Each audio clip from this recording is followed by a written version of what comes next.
क्षेत्रीय संबंध का सिद्धांत। क्षेत्रीय संबंध का सिद्धांत भारतीय संविधान के अनुच्छेद 245 से संबंधित है। संविधान का अनुच्छेद 245 संसद तथा राज्य विधानमंडल की क्षेत्रीय विधायी शक्ति का प्रावधान करता है।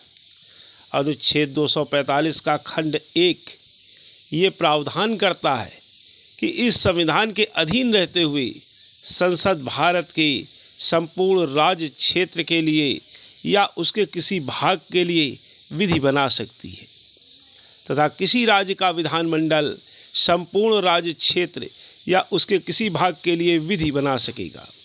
अनुच्छेद 245 खंड 2 के अनुसार संसद द्वारा बनाई गई कोई विधि इस आधार पर अवधि मान्य नहीं समझी जाएगी कि उसका राज्य क्षेत्रातीत प्रवर्तन होगा।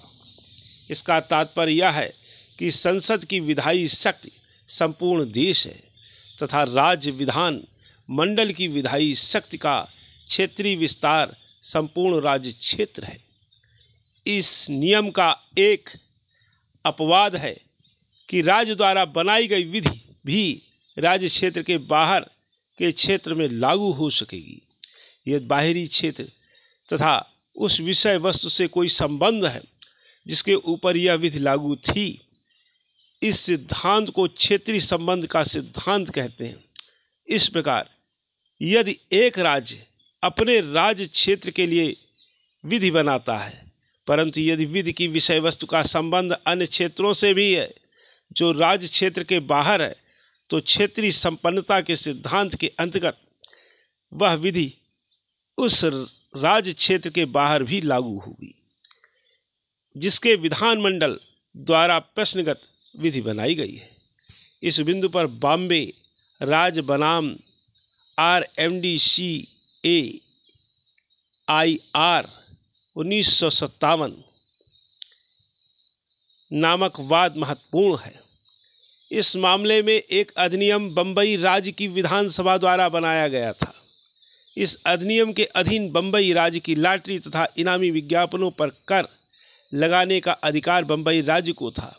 एक समाचार पत्र जो बंगलौर से प्रकाशित होता था उस पर भी यह कर लगाया गया था।